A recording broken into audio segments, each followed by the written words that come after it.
Assalamualaikum warahmatullahi wabarakatuh. Perkenalkan, kami dari kelompok 3 dengan anggota Fitra Diani, Kurniawati, dan Muhammad Nizam. Di sini kami akan membahas materi tentang bukti evolusi di bumi. Adapun sub-sub materi yang akan dipelajari, yang pertama ada bukti yang dimiliki oleh evolusionis, yang kedua evolusi yang bercabang dan kesamaan leluhur, yang ketiga seberapa kuat bukti kesamaan leluhur. Selanjutnya kita masuk ke submateri yang pertama, yaitu bukti apa yang dimiliki oleh evolusionis. Nah, sekarang bukti pendukung evolusi sudah sangat kuat. Nah, itu dipaparkan dengan sangat rinci oleh yang pertama ada Futuyma 1983-1998, yang kedua ada Ridley 1996, yang ketiga ada Strickberger 1996, dan yang terakhir juga terdapat di dalam buku-buku anti-kreasionis yang disebutkan dalam bab 1. Tapi pada sub ini, pembahasannya akan dipusatkan kepada kelompok-kelompok bukti yang sekarang ada untuk menunjukkan terjadinya evolusi. Selanjutnya, bukti apa yang dapat menunjukkan terjadinya evolusi? Yang pertama itu ada bukti fosil. Nah, di sini bukti paling meyakinkan tentang terjadinya evolusi adalah penemuan fosil organisme yang sudah punah di lapisan-lapisan bumi yang berusia lebih tua. Nah, sebagian peninggalan biota yang pernah hidup pada suatu kurun geologis pada masa lalu tertanam sebagai fosil di lapisan batuan yang terbentuk pada kurun masa yang sama. Nah, tiap lapisan bumi yang lebih tua mengandung leluhur biota yang jadi fosil di lapisan yang berusia lebih muda.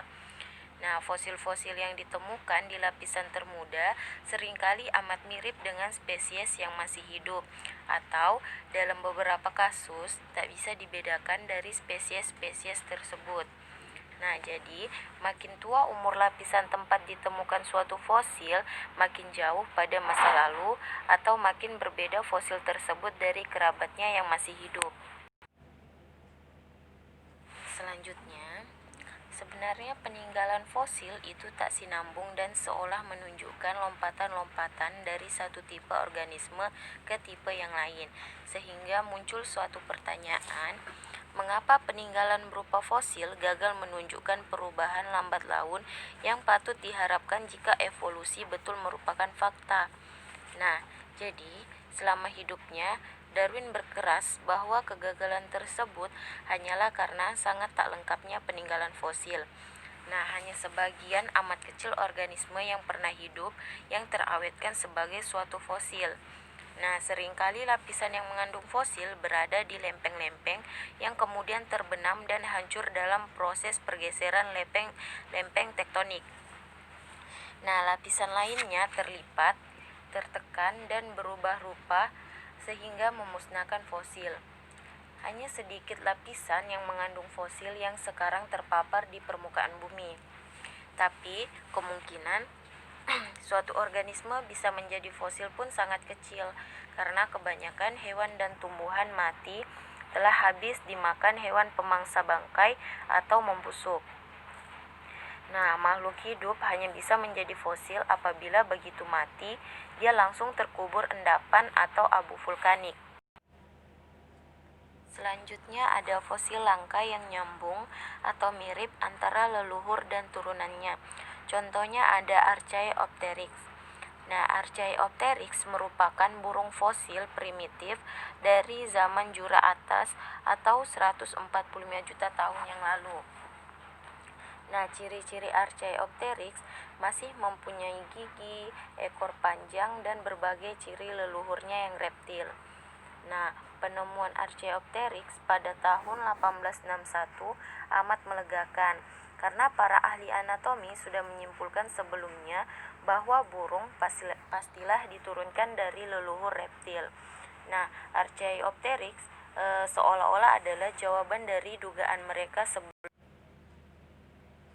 Baik, di sini kita akan jelaskan tentang yang pertama, garis silsilah berupa fosil atau fosil lianes yang luar biasa lengkap, di mana garis silsilah yang membentang dari reptil kelompok Derepsida sampai ke mamalia kita lihat pada gambar 1.1. Beberapa fosil di dalamnya tampak begitu berciri. Peralihan antara reptil dan mamalia sehingga tidak jelas apakah harus disebut reptil atau mamalia.